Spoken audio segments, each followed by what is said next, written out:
ayan mga kadamsap, panibagong araw at panibagong vlog naman tayong gagawin sa ngayon. So ayan, samahan nyo kami at maglilibot naman tayo dito sa isang barangay sa municipality ng Buena Vista, Guimaras. So kasama pa rin natin si kasamang Titoy. Mangunguha tayo ng buko sa isang lugar dito mismo rin sa Buena Vista, Guimaras.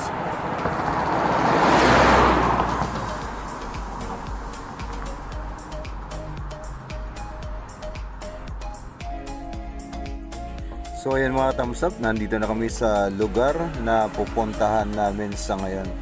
So ito yung napapansin ko rito pagdating namin mismo dito sa bahay na ito. So nakikita nyo itong halaman na ito, itong bulaklak na animoy buntot ng hayop. Itong kulay pula na nakabitin dito, itong nakikita nyo sa ngayon. So isang uri ng bulaklak, hindi ko lang alam kung anong pangalan nito. So yan mga kathamsap, ang ganda din naman tingnan. At yan mga halaman na nandito rin sa paligid. So nakikita nyo, itong mga halaman na to ay talagang napakaganda. At iba't iba ang klase ang nandito sa ngayon. So yan, iikutin natin at papakita natin sa inyo. So ayan mga kathamsap, samahan nyo ako at iikutin natin itong bakuran ng bahay na ito at papakita ko sa inyo itong mga halaman na nandito sa ngayon. So yun mga kathamsap, hindi naman ito talaga ang sadyaan natin dito, pero sa nakita natin na nagaganda ang bulaklak ang nandito, ayan, kinuha na natin ang video. So ayan mga kathamsap, ito yung gagamitin natin sa pangunguha ng buko sa ngayon para hindi na tayo makakyat. Ito na yung gagamitin natin, susungkitin na lang natin itong mga buko at ayan, sigurado magkakalaglagan ng mga yan. So yan ang gagamitin natin sa ngayon. So ayan mga kathamsap, may isang kambing nandito at nangungulit habang nandito tayo. So ayan, ang galing ng kambing na ito. Ayan, haharap yan, haharap sa camera natin. Yan mga kathamsap. Ang kulit na. So ayan mga kathamsap, nakasungkit na tayo ng isang piraso at titingnan natin kung tama po ba itong buko na to, kung malambot pa ba ang laman nito o hindi. So ayan, si kasamang Titoy at si kasamang Jonathan na nandito sa ngayon na kasama natin sa panguha nitong buko. Ayan mga kathamsap, subaybayan nyo itong adventure, itong ginagawa namin sa ngayon sa pagkuha ng buko dito mismo sa lugar nitong Igsungay, Buena Vista, Guimaras. So ayan mga kathamsap, patuloy pa rin tayo na nangunguha sa ngayon at isa-isa natin itong isa-isa itong nahuhulog dito sa ngayon. At ayan, maya lang ay bibiyakin na natin yan at kakayurin. At syempre meron tayong dala tayong gatas at itimpla natin yan mamaya.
perfect na itong lasa at go-go na.